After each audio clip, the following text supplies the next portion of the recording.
বক্তব্যটাই দিচ্ছি যে আপনারাও এই অ্যাওয়ারনেসটা ক্রিয়েট করে নেবেন যাতে টিকটকার বলে মানুষকে আর কেউ হেও না করে। এবং টিকটক প্ল্যাটফর্মে সবখানে যেমন পজিটিভ নেগেটিভ আছে, টিকটক প্ল্যাটফর্মটাকে ইউজ করে কেউ যেন তার ফেম, কেউ যেন তার খ্যাতি, হ্যাঁ, এগুলো নিয়ে মানুষের ক্ষতি না করে, মানুষের সাথে প্রতারণা না করে। হ্যাঁ, অনেক অনেক অনেক এরকম খবর পেয়েছি যে প্রবাসীর স্ত্রী ভেগে গেছে অমুক টিকটকার জন্য, বা এই ধরনের ঘটনা যেন এটা আপনারা যেন না করেন। হ্যাঁ, যেহেতু এটা একটা সহজলভ্য সামাজিক যোগাযোগ মাধ্যম, তো আপনারা এটা পজিটিভলি এবং সামাজিকভাবেই ব্যবহার করবেন। কোন প্রশ্ন আছে? একে একই করবেন। আচ্ছা, আমি একবার করি আপু। আপনারা উঠলেন কেন? আপনারা আর মানুষ নামে সোশ্যাল মিডিয়াতে বিভিন্ন ধরনের ওয়াশমেন্ট কন্টেন্ট দিয়ে বিভিন্ন ধরনের খারাপ নেতিবাচক প্রভাব ফেলেছেন। আসলে এই ব্যাপারে আপনারা কি বলবেন? এই ব্যাপারে আমি বলবো যে 10 তারিখ মেতে যেটা হয়েছে আমার বাসায়, যে আমার অগোচরে আমার ব্যক্তিগত জীবনটা লাইভের মাধ্যমে আনা হয়েছে এবং সেখানে অশালীন গালাগালি, অশ্রাব্য গালাগালি, অকথ্য গালাগালি এবং অশালীন ভাবভঙ্গি করা হয়েছে আমার বাসার ভিতরে, এবং সেটা যে লাইভে করে ডিজিটাল যোগাযোগ মাধ্যমে সারা দুনিয়াতে মিলিয়ন মিলিয়ন শেয়ার করা হয়েছে, এবং সেটা অবশ্যই একটা অসামাজিক কার্যক্রম এবং অশালীন ব্যাপার হয়েছে।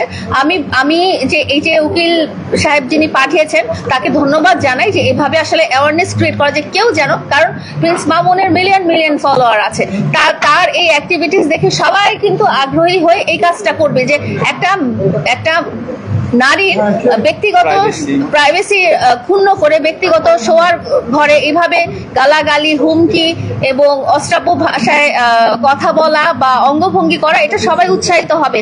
তা যিনি আমাদেরকে আইনি নোটিশটা পাঠিয়েছেন তাকে আমি আসলে ধন্যবাদ জানাবো যে এভাবে উনি যে জিনিসটা তুলে ধরেছেন এটা একেবারে সঠিক।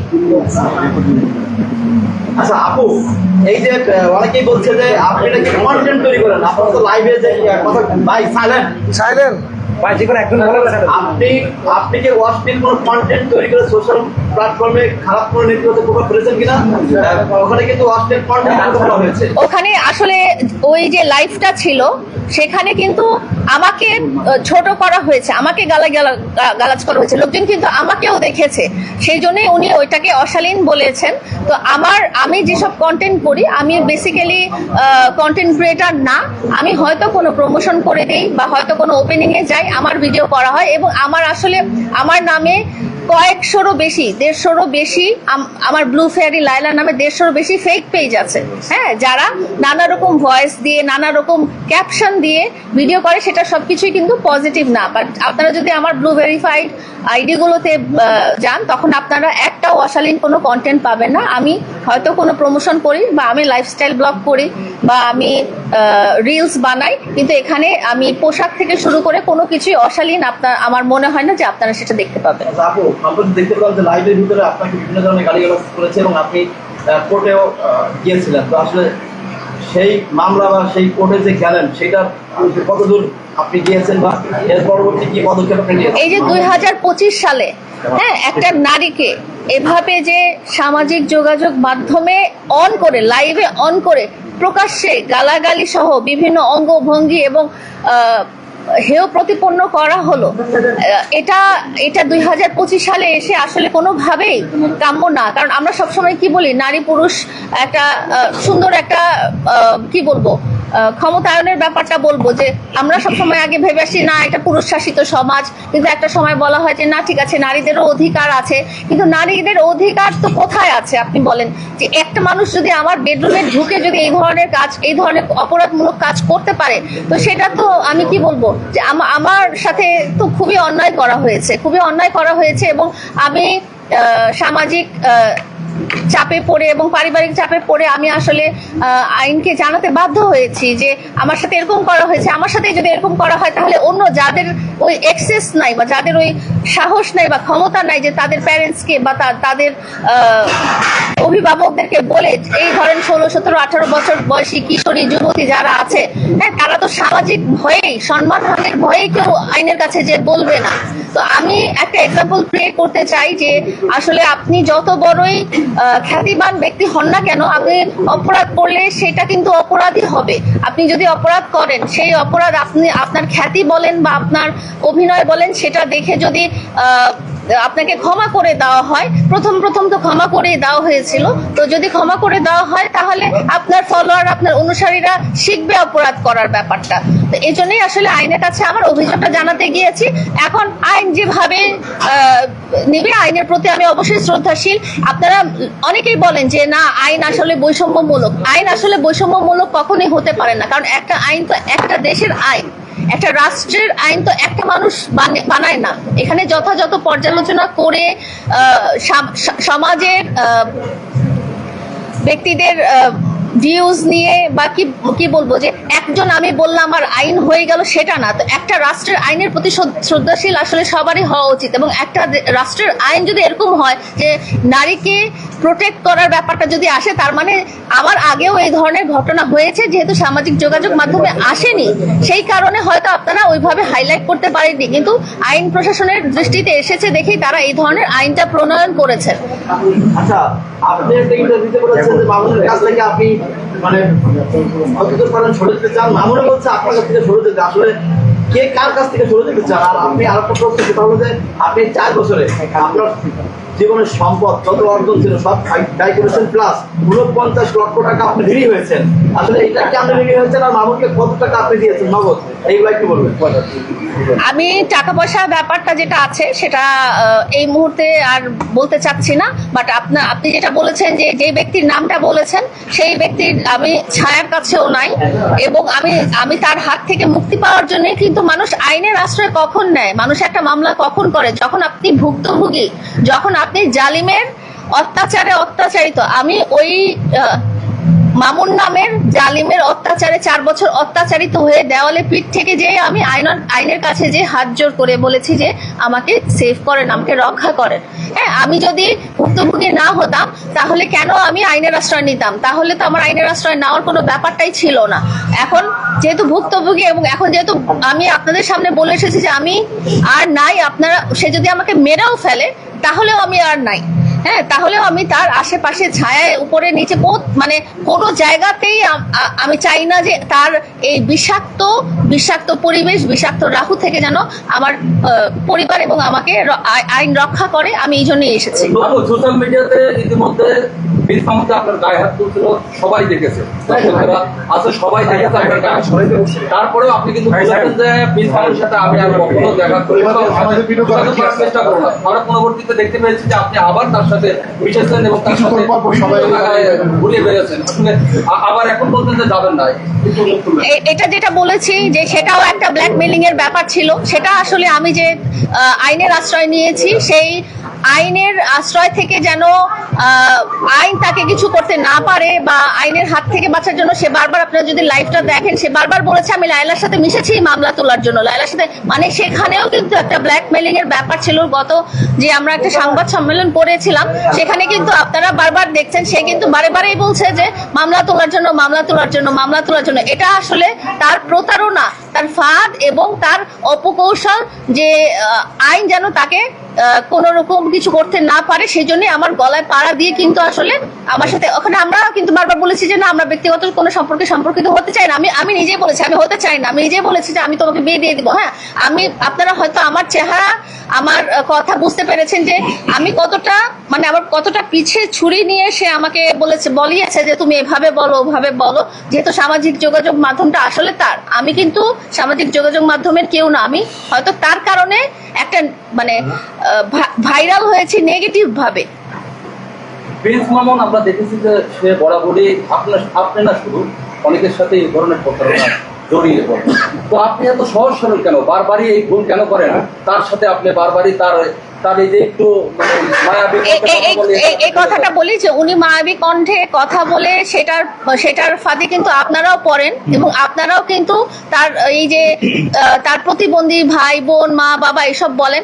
আমি কিন্তু কোনোদিনও প্রকাশ করিনি যে তার প্রতিবন্ধী ভাইয়ের 2টা সংসার আছে, 2টা বিয়ে আছে, 2 সংসারে 2টা সন্তান আছে। তারা যদি এতই প্রতিবন্ধী হয় তাহলে 2টা ফ্যামিলি কিভাবে রক্ষা করছে, 2টা জায়গায় কিভাবে বিয়ে করছে? হ্যাঁ, এত ব্যক্তিগত কথা তো আমি আসলে কখনো বলতে চাইনি। আমার যা বলার ছিল যে আমি নিজে বাঁচি, হ্যাঁ আমি নিজে বাঁচি, তোমার সংসারে তুমি যাই হও না কেন। এই প্রতারণার কৌশলে কিন্তু আপনারাও ওর প্রতারণার কৌশল পড়ে আপনাদেরও কিন্তু তার প্রতি সিম্প্যাথি হয়েছে। টিকটকার প্রিন্স মামুন শুধু আজকে থেকে না, আপনারা যদি দেখেন যে 2017-18 সাল থেকে সে সামাজিক নানা রকম অসামাজিক কাজকর্ম করার কারণে রংপুরের মতো জায়গায় মার খেয়েছে, চট্টগ্রামের মতো জায়গায় মার খেয়েছে, দিয়াবাড়ির মতো জায়গায় মার খেয়েছে, এবং পুলিশ, র্যাব, সিআইডি সব জায়গায় সে ওই যে আমি ছোট মানুষ এই কথাটা বলে সে কিন্তু মুচলেকা দিয়ে দিয়েছে। সে ছোট মানুষ কিভাবে প্রমাণ করেছে যে তার কাছে ফেক 10-12টা বার্থ সার্টিফিকেট আছে। হ্যাঁ, আর এবং যেহেতু সে মাদক সেবন করে, আপনারা তো জানেনই যারা মাদক সেবন করে তাদের গ্রোথটা অত ভালো করে হয় না। আমি আজকে খোলাখুলি আপনাদেরকে বলে দিচ্ছি যে সে যতবারই অপরাধ করেছে সে সববারই বলেছে যে আমি ছোট মানুষ, আমি ছোট মানুষ, আমি ছোট মানুষ। আপনারা সাংবাদিক ভাই, আপনাদেরকে কিন্তু সে হেয় করে বলেছে যে তোমার সাংবাদিক বন্ধুদেরকে তুমি আমার খারাপ ভিডিও কেন দিয়ে দিবা। সাংবাদিক ভাইদের অধিকার আছে, হ্যাঁ, আমার সাংবাদিক ভাই বলে কিছু না, তারা রাষ্ট্রের সাংবাদিক, তারা দেশের সাংবাদিক, তারা সবসময় যেটা সত্যি সেটাই তুলে ধরবে।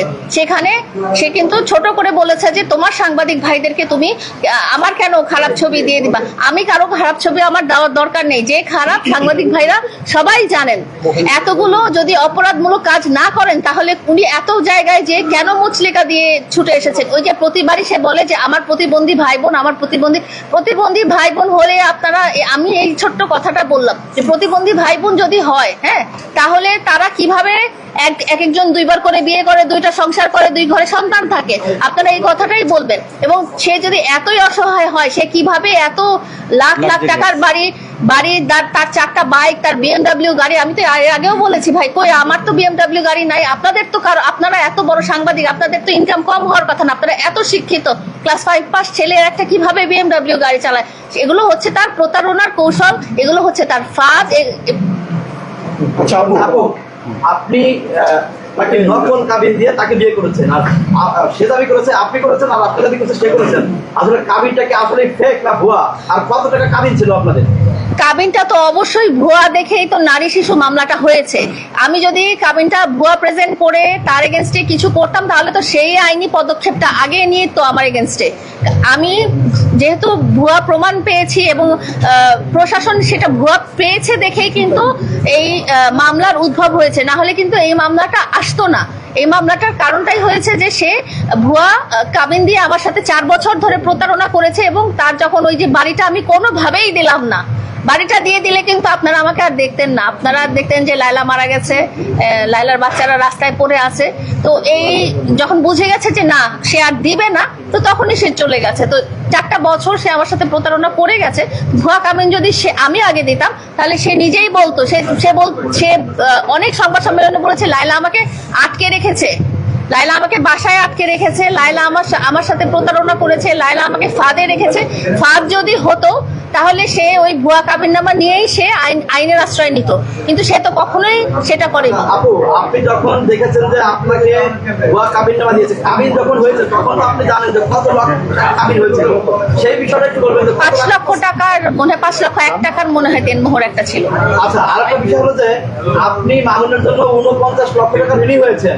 অনেকেই প্রশ্ন তুলছে যে আপনি কোন জায়গা থেকে সেই টাকা লোন নিছেন? ব্যাংক থেকে অবশ্যই, যেহেতু লোন কোথা থেকে নেয়, ব্যাংক থেকে। আমি প্রায় 6টা ব্যাংক থেকে লোন নিয়েছি, আমার যেভাবে লোন প্রসেস সেভাবে আমি লোন নিয়েছি, এবং এটার স্টেটমেন্ট এবং সবকিছুই আছে। যদি আমি কখনো আইনের আশ্রয় নেই তাহলে আমি তো আমার তো আপনারা দেখেছেন আজ পর্যন্ত আমি যে কয়টা কারণে আইনে আশ্রয় নিয়েছি সবগুলো কিন্তু প্রমাণিত হয়েছে। সে যে আমাকে হত্যার চেষ্টা করেছে সেটা কিন্তু প্রমাণিত হয়েছে এবং চার্জ গঠন হয়েছে। সে যে আমার সাথে প্রতারণা করেছে সেটাও কিন্তু প্রমাণিত হয়েছে। তো আমি যদি কখনো আমার আর্থিক ব্যাপারগুলো নিয়েও আমি আইনের আশ্রয় নিয়ে থাকি, সেটা প্রমাণ করার যথাযোগ্য কাগজপত্র সবকিছুই আমার কাছে আছে। আচ্ছা আপু, আমরা ফেসবুকে একাধিক পেজে বারবার একটি ভিডিও আমরা আসলে সেটা হচ্ছে আর এক মিনিট নিতে পারতেছি না, প্রোগ্রাম আছে, তার একটা প্রোগ্রাম আছে। মামুন সাহেব বলছেন তাকে দেখা যাচ্ছে যে সেটাও টাইম দেওয়া লাগবে ভাইয়া, হারুনকে তাকে হেনস্থা করানোর চেষ্টা করেছেন। আসলে যেহেতু আপনি তার নামে মামলা করেছেন, এই কথা বলে সে আসলে তার ঢাল হিসাবে ব্যবহার করছে। এই কথা কেন, আরো অনেক মিথ্যা কথাই বলে ঢাল হিসেবে ব্যবহার করছে। এই যে একজন বাহিনীর প্রধানের সাথে যে ব্যাপারটা, সেটা তো আমি নানা ইন্টারভিউতে ক্লিয়ার করেছি যে সে যেহেতু আমার পেজ ডিসেবল করে দিয়েছিল, সেই কারণে কিন্তু আমার সাইবার ক্রাইম অফিসে যাওয়া হয়েছিল। তো এখন সেটাকে উনি যদি মনে করেন যে এই ইস্যুতে তাকে নিজেকে ভালো সাজানোর জন্য, আমাকে খারাপ সাজানোর জন্য সামাজিক যোগাযোগ মাধ্যমে ছড়িয়ে দেওয়া যায়, এবং হয়তো সে রাজনৈতিক কোনো ব্যাপারও হয়তো করে ফেলতে পারে, তো এগুলো আসলে তার প্রতারণারই অংশ। আর একটা প্রশ্ন করি, সেটা হচ্ছে না করলে এটা লাস্ট প্রশ্ন।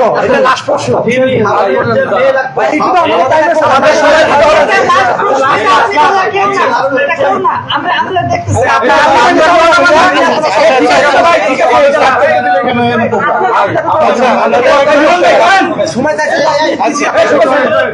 ডিবি হারুনের যে মেয়ে লাগবে, সমস্ত মেয়ে নাকি আপনি সাপ্লাই দিতেন, এই ধরনের কথা কিন্তু প্রিন্স ফলো করে এবং বিভিন্ন গণমাধ্যমে হেডলাইন হয়ে নিউজ হয়েছে। আসলে এর ব্যাখ্যা বা এর সত্যতা, এর কোন রকম সত্যতা নাই। আপনারা যদি ইভেন আমাকে সামাজিক যোগাযোগ মাধ্যমে কোনোদিন দেখেন, কোনোদিনও দেখবেন না যে আমার আশেপাশে কোনো মেয়ে আছে। হ্যাঁ, আপনারা যদি আমার ফোনটা চেক করেন, আমি তো আসলে এই ধরনের কোনো কিছুতেই নাই। যেহেতু সে এই ধরনের অ্যাক্টিভিটির সাথে নিজে জড়িত, সেই জন্য তার মাস্টার মাইন্ডে আসলে এই কথাটাই এসেছে যে ঠিক আছে, লায়লাকে দিয়ে এটা করাবো।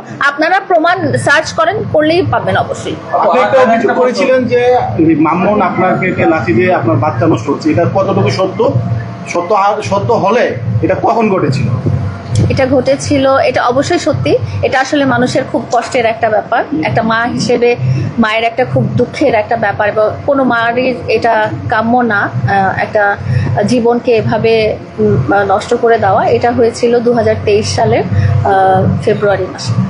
এখন লাস্ট একটা প্রশ্ন, আমরা ইতিমধ্যে টেলিভিশনেও কিছু নিউজে দেখেছি যে একটা ভিডিও পাবলিশ হয়েছে প্রিন্স মামুনের 13-14 সেকেন্ড মামুনের ঢের দেখা যাচ্ছে, আদৌ মামুনের নাকি অন্য কাজ আমি জানি না, আমি এটা বলতে পারি না এটা কার কি, এটা যাচাই বাছাই করার দায়িত্ব আসলে আমার না। কিন্তু আমি যতক্ষণে জানতে পেরেছি যে সে মাদকাসক্ত চরমভাবে, এবং সে বিকৃত যৌনাচারে লিপ্ত, এবং অসংখ্য নারীর সাথে সে শারীরিক সম্পর্ক করে আসতেছে, তো তখন থেকে আমি তাকে একটা ঘৃণিত পশুর চেয়েও খারাপ মনে করছি, কারণ পশুরাও এগুলো করে না।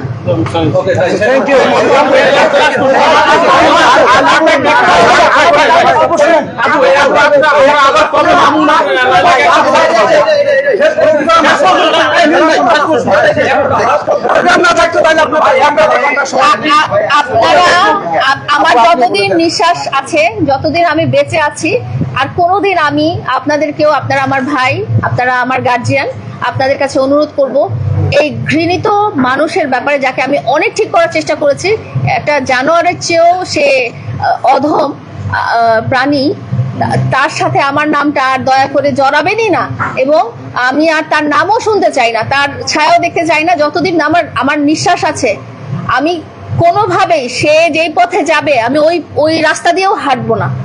আমরা জানি আপনি মানুষকে সহযোগিতা করেন, মানে সরল মনে হেল্প করেন, আসলে আর এরপর মামুনের উপরে কার হেল্প করবেন?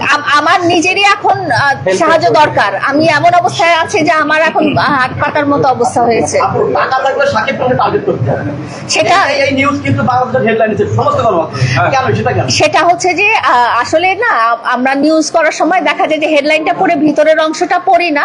ভিতরের অংশে আমাকে বলা হয়েছে যে তুমি টাকা দিয়ে প্রিন্স মামুনকে টার্গেট করেছো। প্রিন্স মামুনের যেটা অভিযোগ ছিল যে আমি টাকা দিয়ে প্রলোভন দেখিয়ে তাকে টার্গেট করেছি। আমার কথা হয়েছে যে তার মতো একজন কি বলবো, একজন এইরকম একটা অমানুষ জানোয়ারকে কেন আমি টার্গেট করব? যদি আমার এতই টাকা থাকে এবং আমার যদি ওই নেশাটাই থাকে যে আমার একজন সেলিব্রিটিকে টার্গেট করতে হবে, তাহলে তো আমি সর্বোচ্চ পর্যায়ে টার্গেট করব। সেই জন্য এই কথাটা আসলে বলা, আসলে এমন না যে আমি ওনাকে টার্গেট করব, তাকে টার্গেট করব, এটা আসলে কোনো কথা। এখানে আমি একটা কথা বলতে চাই, আমি 2021 সাল থেকে লাইলার সাথে আমি ইনভলভ আছি। আপনারা যে ধরনের কোশ্চেন গুলো করেন, মানে আমি তাদের সাথে পরিচিত, এন্ড হচ্ছে তাকে আমি বোন হিসেবে রেসপেক্ট করি। ফার্স্ট অফ অল আমি তাকে ভাবি অ্যাড্রেস করতাম, বিকজ মামুনের মাধ্যমে আমার লাইলার সাথে পরিচয়, তো আমি তখন থেকেই তাকে ভাবি ডাকি। এন্ড আমি তাদের ব্যক্তিগত জীবনে যে জিনিসগুলো দেখেছি ওদের চলাকালীন, তারা যেভাবে লিভ টুগেদার করেছে একটা মানে তারা যেভাবে থেকেছে বাকিরা, আমি বলি তারা যেভাবে এক বাসায় থেকেছে আমি তো নিজে দেখেছি and আমি ওই বাসায় ছিলাম। হ্যাঁ, আর এই রিলেশনটা একমাত্র হাজবেন্ড ওয়াইফই করতে পারে। মামুনের মতো পাবলিক যেভাবে এসে বলুক না কেন যে লায়লা তাকে জোর করে আটকে রেখেছে, লায়লা তাকে বিভিন্নভাবে টাকার প্রলোভন দেখিয়েছে, এগুলো সম্পূর্ণ fake news and public sympathy নেওয়ার জন্য। লায়লার টাকা দিয়ে যদি অন্য কাউকে নেওয়ার ইচ্ছে থাকতো, আমি 2021 সাল থেকে চিনি, আমি তাকে এটাও বলেছি যে বোন তোমার যদি অন্য কোনো ছেলেকে পছন্দ হয় বলো, বাংলাদেশে ছেলের অভাব নাই। ও আমাকে একটা কথাই বলেছেন, গাড়িতে লায়লা আমার সাথে নিজে বসে কান্না করছে, ওই চোখের পানি যদি আপনারা দেখতেন তাইলে আপনারা বুঝতেন যে লায়লা মামুনকে কতটুকু লাভ করে। সে পৃথিবীর কিছু চায়নি, সে মামুনকে চেয়েছিল। আর এই ইস্যুটাকে কাজে লাগিয়ে মামুন লায়লাকে বিভিন্নভাবে প্রতারণার ফাঁদে ফেলে ও ওর স্বার্থ সিদ্ধি লাভ করেছে। আর এই জিনিসগুলো যখন লায়লা বারবার ক্যাচ করতে পেরেছে, তখনই লায়লাকে সে বিভিন্নভাবে প্রোটেস্টমূলক কথা বলেছে, লায়লাকে সে ডমিনেট করেছে, লায়লাকে সে অপমান করেছে, লায়লার বিরুদ্ধে বিভিন্ন রকম এলিগেশন তুলেছে, যে এলিগেশন সম্পূর্ণ ভিত্তিহীন। কারণ আমি পার্সোনালি তাকে যতটুকু চিনি, লায়লা এই ধরনের মেয়ে না যে টাকা দিয়ে কাউকে টার্গেট করবে। আর মামুন যেটা বলেছে এটা সম্পূর্ণ পাবলিক সিম্পাথি। আপনাদের গণমাধ্যমকেও আমি বলবো যে লায়লার বিরুদ্ধে এই ধরনের যে কাজটা করেছে এবং একটা মেয়ের প্রাইভেসি, একটা মেয়ে যে ড্রেস পরে শুয়েছিল তাকে যেভাবে অকথ্য ভাষায় গালিগালাজ করেছে এবং সে বাংলাদেশ আইনকে জঘন্য বলেছে। অ্যান্ড হচ্ছে আপনারা লাইভটা ভালোভাবে দেখবেন, বলেছে বাংলাদেশের আইন কতটা জঘন্য হলে, বাংলাদেশের আইন যদি জঘন্য হয় তাহলে ওর মতো ছেলে আজকে বাইরে থাকতে পারতো না। আর বারবারই লায়লা সিম্পাথি দেখায় তাকে ট্রাই করেছে মানুষ বানানোর জন্য। ও একটা মানুষ রূপী পশু, ওর ভিতরে পশুত্ব আছে। মামুনের জায়গায় যদি পৃথিবীর অন্য কোনো ছেলে থাকতো, সারা জীবন ওর গায়ের চামড়া কেটে লায়লার জুতা বানায় দিলেও ঋণ শোধ করতে পারতো না। কারণ আমি যে কয়েক রাত লায়লার বাসায় থেকেছি, মামুনের জন্য লায়লার বেবি সিক ছিল, ওর একটা বেবির স্লিপিং ডিসঅর্ডার আছে, বিভিন্ন ডিজিজের কারণে সে ঘুমাইতে পারে না। বাচ্চা অসুস্থ, সে রাত 2টোর দিকে ওকে বলে আমি চাউমিন খাবো, আমি এইটা খাবো, আমি ওইটা খাবো। এ বেচারি সেই রাত্রে, মানে আমি অবাক হয়ে গেছি, রাত 3টার দিকেও চাউমিন বানায় নিয়ে আসতেছে। এটা কি ভালোবাসা নয়? ও একতরফা মামুনকে ভালোবেসে গেছে আর মামুন জাস্ট ওকে ইউজ করে গেছে। আমি এটা গণমাধ্যমকে আজকে বলতেছি, আমি মামুনের বিষয়ে আরো অনেক কিছু জানি, বাট কখনোই মুখ খুলি নাই। এর আগে আমি 2-1বার বলার চেষ্টা করেছি, মামুন আমাকে বিভিন্নভাবে হুমকি দিয়েছে, আমি সেটাও সাংবাদিকদেরকে প্রেজেন্ট করেছি যে ও বিভিন্নভাবে মেসেজ দিয়ে আমাকে মারতে চায় বা আমাকে বলতে চায় যে আমি তোকে দেখে নিব, 3 দিনের মধ্যে তোর এই ক্ষতি করবো, ওই ক্ষতি করবো। তুই কেন লায়লার পক্ষে গেছি? শুধু তাই না, লায়লার সারাউন্ডিং এ আমরা যারা ওকে বোনের মতো ভালোবাসি এবং আমরা ওর পাশে দাঁড়াতে চাই, ও প্রত্যেকটা ছেলেকে থ্রেটমূলক কথা বলে যে কেন তুমি লায়লার সাথে, আমার মাধ্যমে পরিচয়, লায়লার কাছে কেন যাবা?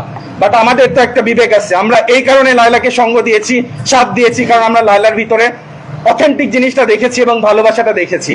সো মামুন যেটা করেছে, ওকে ইউজ করেছে, প্রতারণা করেছে, লায়লার বিরুদ্ধে যে এলিগেশন তুলেছে সম্পূর্ণ মিথ্যে এলিগেশন। লায়লার ক্যারেক্টার যদি খারাপ হইতো, মামুনের মতো ছোট লোক বস্তিতে থাকা একটা ছেলেকে তুলে এনে সে দেখতো না। বাংলাদেশে সুন্দর ছেলের অভাব নাই, আপনারা জানেন বাংলাদেশে সুন্দর ছেলের অভাব নাই। সো এই কোশ্চেনটা নেক্সট টাইম কখনোই বলবেন না যে লায়লা টাকার জন্য মামুনকে টাকা দিয়ে মামুনকে টার্গেট করেছে। ওই মামুন 4 ঘন্টা বাড়ি ধরা ডিওএইচএস খুঁজে খুঁজে লায়লার বাড়ি বের করেছে, এটা আপনারা সবাই জানেন। আর ওকে, ও যদি পাখি হইতো বা পশু হইতো সেক্ষেত্রে ওকে আটকায় রাখা যেত, ও তো মানুষ। আর ও যেটা বলেছে একটু আগে, ও ড্রাগ অ্যাডিক্টেড, ও বিভিন্ন নেশায় আসক্ত থাকার কারণে তার ফিজিক্যাল গ্রোথ নেই। বাট আপনারা ওর অরিজিনাল সার্টিফিকেট দেখবেন, ও কিন্তু এতটা বাচ্চা না। আপনারা যতটা ভাবেন বা দেশের পাবলিক যতটা বাচ্চা ভেবে ওকে সিম্পাথি দেখাচ্ছে, সেই লেভেলের বাচ্চা মামুন না। যাই হোক, এটাই আমার লাস্ট কথা।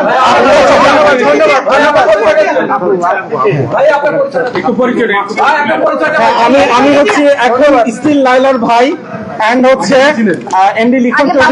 আগে মামুনের ভাই ছিলাম, আমার ভাবি ছিল। ও আমাকে ভাবি ডাকে, সবসময় ভাবি ডাকতো, এখন বলে আপু ভাবি ডাকতো না। এত খারাপ লাগে ভাবি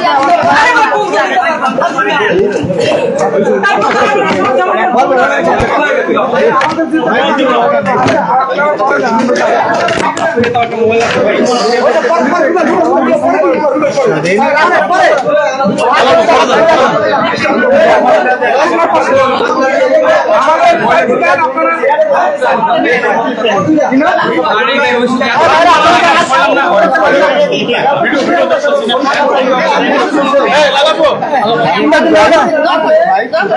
আপনাদেরকে দিয়ে দিন। মিজান ভাই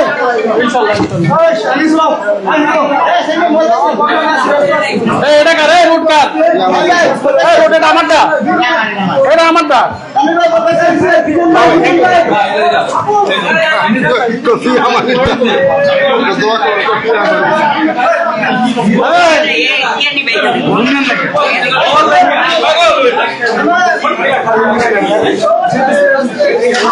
আমরা দেখছি